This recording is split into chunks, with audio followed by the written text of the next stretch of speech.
Écoutez-moi, monsieur Duhamel, on a le droit, vous avez le droit de penser que non. Et moi, j'accuse le système médiatique d'avoir fait le lit du pire. Et je leur dis aux gens, vous êtes prêts à payer à la place des immigrés que vous voulez foutre dehors ou des clandestins que vous voulez réprimer, vous êtes prêts à payer leur part d'impôts sans lesquels vous ne pouvez pas avoir vos écoles, vos routes, etc. Vous êtes prêts à aller faire le travail? Vous êtes prêts? Non. Alors, écoutez, mettons un peu d'ordre dans tout ça. Regardez-moi, vous m'avez estimé assez pour voter pour moi. Je suis l'arrière-petit-fils de pauvres gens immigrés en Algérie, arrachés à la misère de l'Espagne profonde. Jean-Luc Mélenchon a littéralement pris d'assaut le plateau de BFM TV lors d'un échange explosif. Invité à débattre sur des thèmes sensibles comme l'immigration, la laïcité et l'école républicaine, le leader de la France insoumise n'a pas attendu pour imposer son rythme. Dès les premières minutes, il retourne la situation et prend le dessus sur un journaliste visiblement dépassé.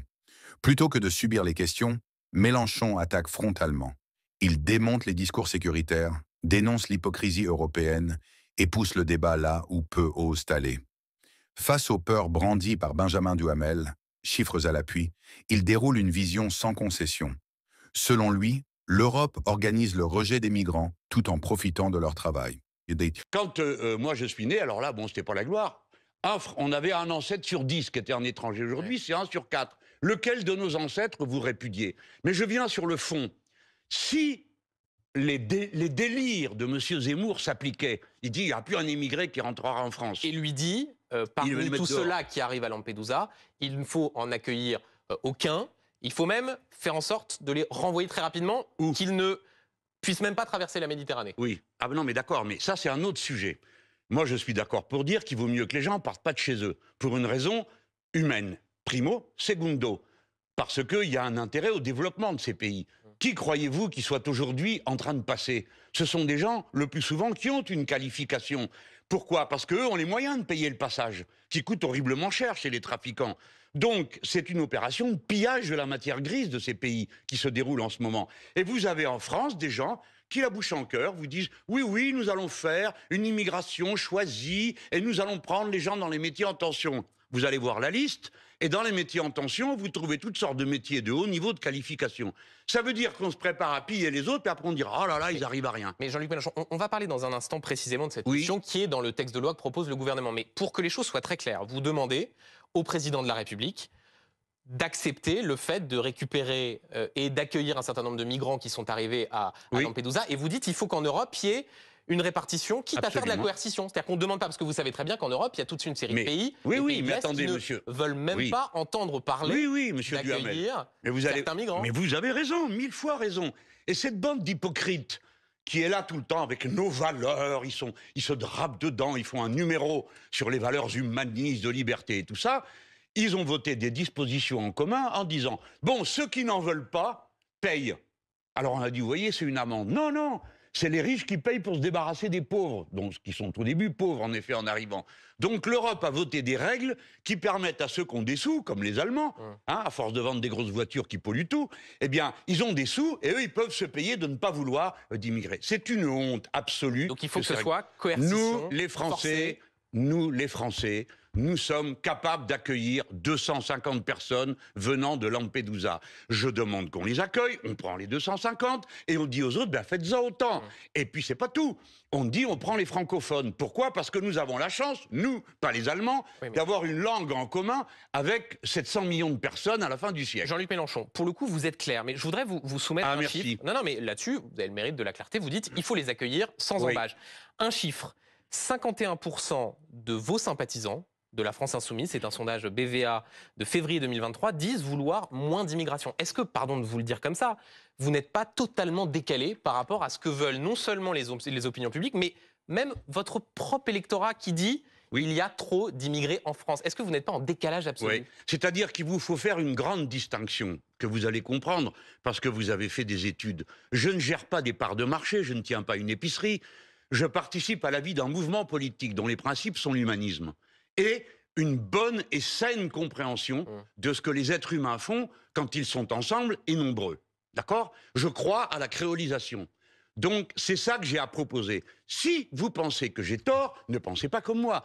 Mais si vous pensez que ce que je vous dis a valu la peine que vous votiez pour moi, alors écoutez-moi et tâchez de comprendre ce que j'explique. Pesez vos arguments. Et puis voilà. Mais moi, je ne changerai pas. Est-ce que ce n'est pas, au fond, un formidable tract pour Marine Le Pen, Reconquête, Éric Zemmour, quand on voit ce mouvement profond qui traverse toutes les opinions publiques européennes de rejet, de refus de l'immigration? Et voilà. Alors autrement dit, pour vous suivre, si je devais conserver l'estime de ces gens, je devrais dire comme Madame Le Pen et Monsieur Zemmour. C'est bien ça, j'ai compris. C'est ce que vous venez de dire. Non, attendez. Mais si vous dites c'est un tract, eh bien, si Madame Le Pen a réussi à marquer l'opinion, et Monsieur Zemmour, au point qu'il y ait une vague de gens qui croient qu'il y a 30% d'immigrés dans ce pays, alors qu'il y en a 8%, à qui doit-on s'en prendre?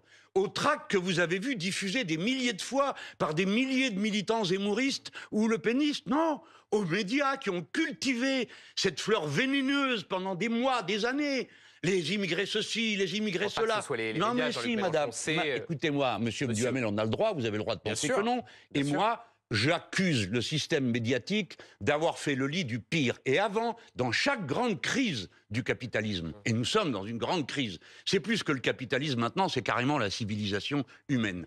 L'adversaire a besoin d'empêcher le peuple de se constituer comme une force politique. Donc il faut qu'il le fragmente. Alors c'est la couleur de peau, c'est la religion, c'est un classique. Avant la Deuxième Guerre mondiale, on s'en prenait aux Juifs, aux Métèques. Mon grand-père, qui était un Espagnol, avait ses papiers français, et Pétain, le traître à la patrie, avait décidé qu'on enlevait les papiers, il appelait ça les Français de papier. Donc ça a toujours été la tactique des dominants est de fragmenter le peuple. D'abord, réponse sur les médias, on montre mais vous ne représentez pas les médias, enfin. Non, mais bien sûr que non, mais on montre en tout cas ici des reportages, il y a des envoyés spéciaux qui sont là-bas et qui décrivent la réalité. Mais au fond, si je vous comprends bien, ceux-là même qui, dans votre électorat, disent on veut moins d'immigration, c'est quoi? Ils sont racistes, ils comprennent pas Non, je pense qu'ils ont peut-être pas assez réfléchi au problème, et c'est mon rôle. Après tout, je comprends qu'ils ont autre chose à faire dans la vie. Mais moi, ça a été mon métier, en quelque sorte. Hein. Travailler, regarder les fiches, les données, etc. Je leur dis aux gens, vous êtes prêts à payer à la place des immigrés que vous voulez foutre dehors ou des clandestins que vous voulez réprimer? Vous êtes prêts à payer leur part d'impôts sans lesquels vous ne pouvez pas avoir vos écoles, vos routes, etc. Vous êtes prêts à aller faire le travail? Vous êtes prêts? Non. Alors, écoutez, mettons un peu d'ordre dans tout ça. Regardez-moi, vous m'avez estimé assez pour voter pour moi. Je suis l'arrière-petit-fils de pauvres gens immigrés en Algérie, arrachés à la misère de l'Espagne profonde. Bon, ça va, regardez, je me suis rendu utile, j'ai été prof, j'ai été journaliste, j'ai contribué, je crois, à la renommée de la France. Bon, vous, monsieur Duhamel, je ne sais pas, vous avez peut-être aussi un grand-père ou un... Vous n'allez pas le renier quand même, non? Non mais... Moi, voilà. J'essaye dans les questions que je vous pose de comprendre ce qui traverse la société française. Est-ce que vous êtes un no-border? Est-ce que vous dites, au fond, les frontières, à partir du moment où on peut accueillir tout le monde, que vous dites aucun problème, c'est 250 migrants, et s'il y en a plus, il y en aura plus, est-ce que ça veut dire que les frontières... Ah non, surtout ça n'a pas d'intérêt. Et que dans ce cas-là, on peut accueillir, pour reprendre la phrase de Michel Rocard, toute la misère du monde. Non, il disait qu'on ne pouvait pas l'accueillir. Oui, eh bien, je reprends cette phrase. Attendez, on ne peut pas accueillir toute la misère du monde, mais on doit en prendre notre part. C'est pas un problème de misère, l'affaire des frontières. Les frontières, c'est parce que nous sommes un État. Et un État a des lois qui s'appliquent à ses ressortissants et à ceux qui viennent. On ne rentre pas et on ne sort pas, ou alors on dit il n'y a plus de visa, il n'y a plus de passeport, tout ça n'existe pas, rentrez et sortez comme vous voulez. Cela signifie quoi, monsieur Duhamel? Que font les gens qui viennent, même clandestins, à votre avis? Vous pensez qu'ils vont au premier bureau de la sécurité sociale, comme le racontent les fascistes, pour avoir de quoi payer je ne sais quoi? Non, ils se cachent. Et comment ils vivent? En travaillant en cachette. C'est-à-dire que la main-d'œuvre clandestine immigrée est la matière première de l'exploitation. Si donc je venais à gouverner, ou mes amis, ce pays, on commencerait par une vague de régularisation massive de tous ceux, c'est-à-dire toute personne sur le territoire qui est entrée, même clandestinement, même frappée d'une obligation de quitter le territoire français, est régularisée par le seul fait qu'elle est sur le territoire français. Parce qu'elle travaille. Donc on commencerait par ceux qui travaillent. Tous ceux qui travaillent ont droit à des papiers. Tous ceux qui travaillent, qui ont un contrat ou pas de travail, parce que souvent ça, ont droit à des papiers. Il faut régulariser tous les travailleurs. Et maintenant, je vais vous dire encore autre chose. Il faut arrêter le cinéma avec les immigrés qu'on va expulser. Tout ça, ce sont des paroles qui n'ont aucun sens concret. Pourquoi? D'abord, commençons par demander, il y en a combien qui sont clandestins, puisque vous voulez les foutre dehors? Combien il y en a? Ah ben justement, comme ils sont clandestins, on ne sait pas. Alors on évalue. Ça va entre 200 000 et 800 000. Eh bien, monsieur Duhamel, pour les sortir, il ne vous reste plus qu'à faire des grosses prières. Un, pour qu'ils aillent tous au même endroit. D'accord? Parce que 400 000 personnes à sortir du pays et les envoyer ailleurs, vous savez combien ça coûte de foutre quelqu'un dehors? 13 000 euros. Alors, allez-y, allongez les chèques. Personne ne repartira de ce pays en masse et en proportion de ceux qui sont entrés. Donc c'est un mensonge. Donc Jean-Luc Mélenchon, si je vous écoute bien, le projet du gouvernement consistant à dire on régularise dans les métiers en tension et on expulse mieux et plus, vous ne voulez même pas en entendre parler. Mais on va, attendez, j'ai pas le choix, on va en entendre parler. Il y a à peu près une loi tous les ans ou tous les 2 ans sur l'immigration depuis 30 ans qui n'ont abouti strictement à rien. Et puis vous avez une bande d'énergumènes qui est là autour et qui dit, allez, qui en rajoute, ces Zemmour et compagnie. Rien de tout ça n'a de sens. Rien. Et je préfère vous dire que ça en aura encore moins. Pourquoi? Parce que le changement climatique va précipiter des dizaines de milliers de gens, c'est déjà commencé. Vous savez, les premières frontières qui sont enfoncées aujourd'hui, c'est pas celles de l'Europe, c'est celles de tous les pays du Sud. Parce que... Juste une parenthèse, vous regrettez que vos camarades de la NUPES, une partie, aient signé avec l'aile gauche de la majorité pour appeler à régulariser les travailleurs des métiers en tension? Quelques personnes, c'est sans signification. Vous verrez à la fin que la majorité des députés de la NUPES ne votera pas cette loi parce qu'elle est absurde. Les métiers en tension, je vais vous donner un exemple, on ne va pas aller chercher les comptables et les médecins. Et ensuite, on va parler de harcèlement Non mais scolaire, d'accord, vous ne pourriez même pas être soigné si on foutait dehors les médecins en France et les infirmiers. Mais prenons des métiers plus simples. Alors vous allez dire, tenez, on prend 1000 maçons cette année. Très bien. Ah, pas de bol, il y en a 1200. Qu'est-ce que vous faites des 200 autres? Vous êtes exactement au même problème que l'instant d'avant.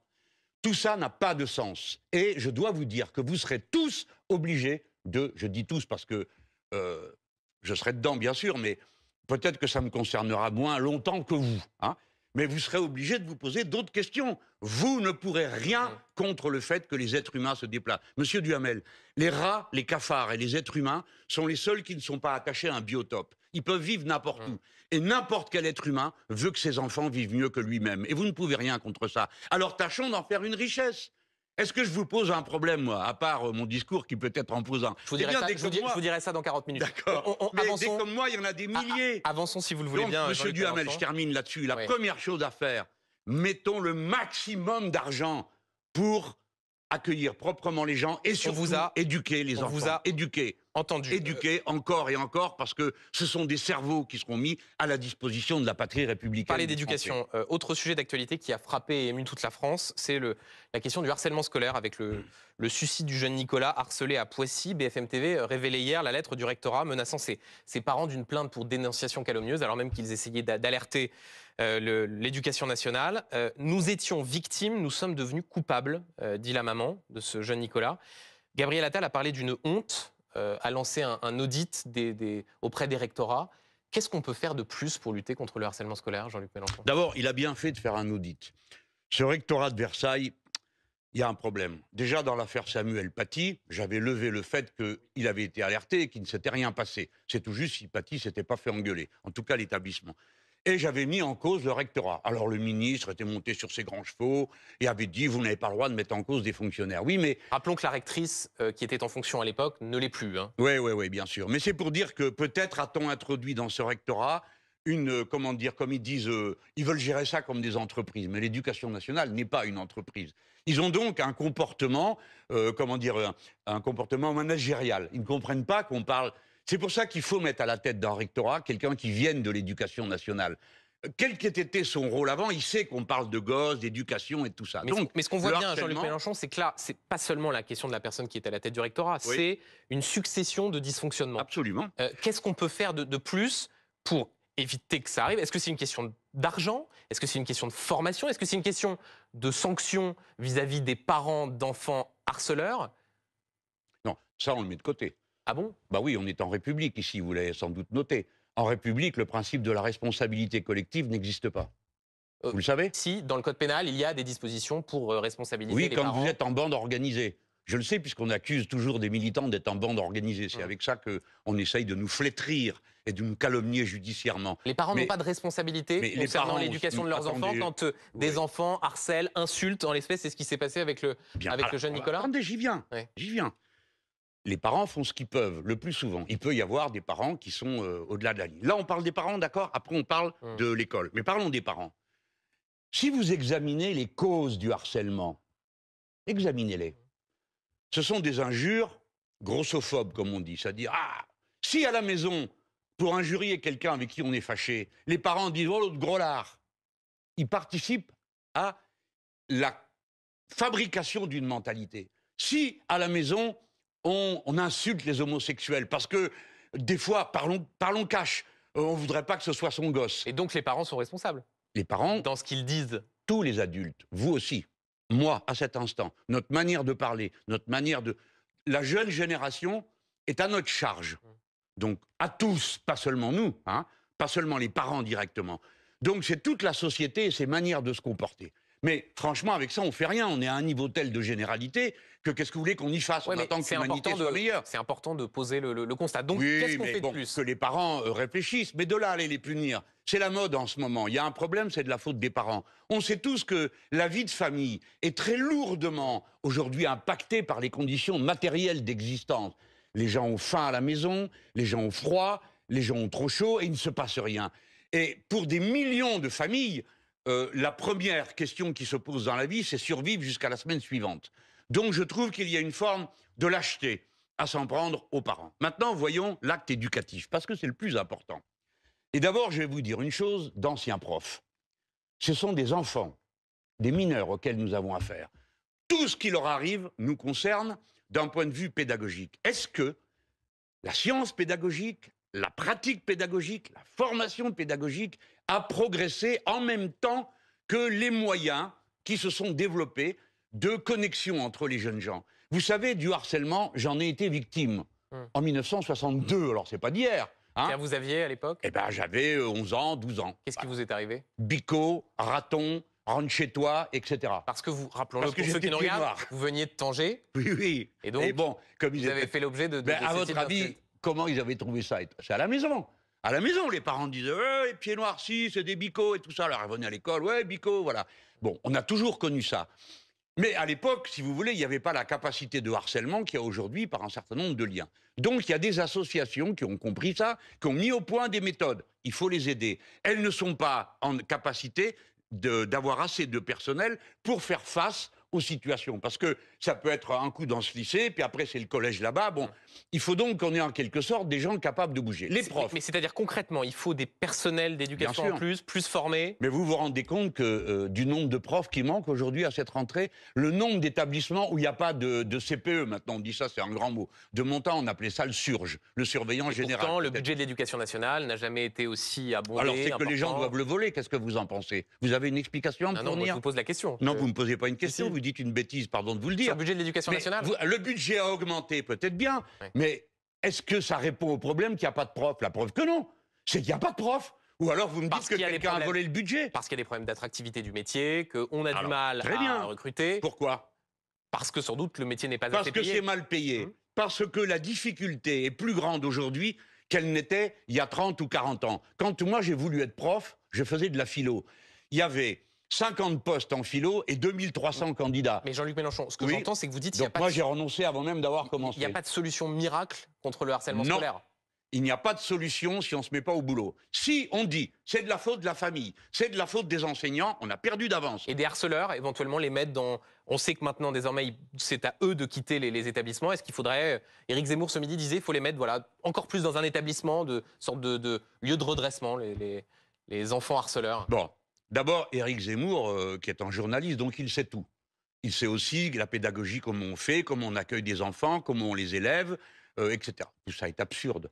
Est-ce qu'on peut avoir simplement l'humilité d'arrêter de croire que tout le monde est capable de savoir comment on enseigne? Pourquoi il n'y a pas de psychologue scolaire dans les établissements ou un pour je ne sais pas combien? Pourquoi il n'y a pas de médecin? Ça, c'est pas un problème. Donc, le jeune harceleur, c'est une partie du problème. D'abord, est-ce que vous savez que souvent le harcèlement est collectif? C'est-à-dire que ce sont des groupes. On voit bien qu'on a un travail pédagogique, d'éducation à mettre en œuvre. Il faut que le jeune ou la jeune harcelée puisse aller se plaindre à quelqu'un. À qui? S'il n'y a pas de surveillant général, s'il n'y a pas de psychologue, s'il n'y a pas d'infirmier. Il faut donc du monde, du monde, du monde. Quoi qu'il en coûte, le jour où il y aura un gouvernement insoumis, on mettra le paquet. Et d'abord, on commence par embaucher définitivement les gens qui aujourd'hui sont précaires. Je pense les assistants, vous savez, qui s'occupent des gosses handicapés. Pardon, mais le gosse handicapé, lui, prend cher. Hein, parce qu'il a un handicap. J'aimerais qu'on avance sur la question de l'éducation. On a parlé du harcèlement scolaire. Il y a un autre débat qui a agité l'école en cette rentrée. C'est c'est l'interdiction des abayas. La France insoumise a jugé successivement cette interdiction raciste, islamophobe, interdiction pourtant validée par le Conseil d'État. Vous manifesterez le 23 septembre prochain pour une marche, notamment contre les violences policières, mais aussi contre l'interdiction des abayas. Ça veut dire que la gauche laïque manifeste pour se battre pour le droit de porter ce qui a été considéré comme un signe religieux ostentatoire à l'école. Oui, alors la gauche est laïque, comme vous venez de le dire. Ce n'est donc pas la ramassie d'hypocrites du camp adverse, qui pousse des grands cris sur les abayas, mais ensuite va dans la messe du pape. Alors, vous reconnaîtrez, Jean-Luc Mélenchon, dans mon interdiction, dans mon commentaire, je montrais le décalage qu'il y avait entre une gauche qui se dit laïque et qui désormais la gauche est laïque. Va manifester pour défendre le droit de porter un signe religieux ostentatoire tel que ça a été jugé par le Conseil d'État. Non, peut-être le Conseil d'État est-il un spécialiste, c'est pas ça qu'il a jugé, de la religion, et M. Attal, élève des écoles privées et qui ne connaît rien à l'islam, a décidé que l'abaya était une tenue islamique. Mais vous, moi, on a un peu de culture, non ? Donc on a regardé, vous êtes comme moi, racontez pas d'histoire, vous ne saviez pas ce qu'était une abaya avant que cette histoire arrive. Bon, alors moi j'ai demandé, qu'est-ce que c'est? Vous étiez au courant? Il s'avère que je vous avais posé la question sur un autre plateau il y a quelques mois, donc la question des abayas est une question qui existe. Vous semblez balayer ça d'un revers de main. Oui, bien sûr. 67 cas de gens qui finissent par refuser de l'enlever, ça représente 0,005% des effectifs de scolarisés. Et si on les met là où c'est-à-dire dans les lycées, c'est 0,000, vous rajoutez un 0,5. Autrement dit, on a pris en otage la pensée de toute la France pendant 3 semaines sur une tenue dont je vais vous dire un mot dans un instant, mais pour parler de ça. Mais si vous vous souciez de la santé morale des enfants... Non, moi, pardon, Jean-Luc Mélenchon, mais moi, je me soucie... j'enlève le vous. Mais je me soucie de ce que dit la France insoumise. L'interdiction des abayas, raciste, islamophobe. Est-ce que, quand vous dites cela, pardon, mais vous fragilisez incroyablement les proviseurs, les professeurs qui, sur le terrain, ont à appliquer cette règle qui, pardon de vous le dire, a été confirmée par la justice administrative. Vous me demandez pardon, je ne vous pardonne pas. Parce que vous posez la question dans un ordre qui n'est pas écoutable. Est-ce que vous vous rendez compte de tous les gens que vous avez montrés du doigt? Quelqu'un a décidé dans un ministère que l'abaya était une tenue religieuse. Les religieux musulmans ont dit, mais pas du tout. Savez-vous pourquoi? Donc vous vous fondez sur l'avis des religieux du Conseil français du culte musulman? Maintenant, c'est l'État qui fixe ce qu'il y a dans la religion. Voilà une nouveauté, monsieur, vous n'êtes pas laïque. Et donc ça veut dire que vous considérez que le CFCM dit le vrai en l'espèce? En ce qui concerne l'islam. Parce que moi, je prétends pas être un docteur de l'islam. Vous, oui, mais pas moi. Moi, quand on demande... Si, vous venez de le faire. Vous pensez que le Conseil d'État, c'est ce qui est juste en matière de droit religieux. Alors, je vais vous dire, le Conseil d'État pourrait donc refaire un concile sur l'Église catholique et décider que, puisque les évêques ne sont pas élus, ils n'ont aucune autorité. Qu'est-ce que vous en pensez? Jean-Luc Mélenchon. Non, mais attendez, on est en République, on pourrait élire tous les responsables. On essaie d'avoir ce débat et cette discussion la plus calmement possible.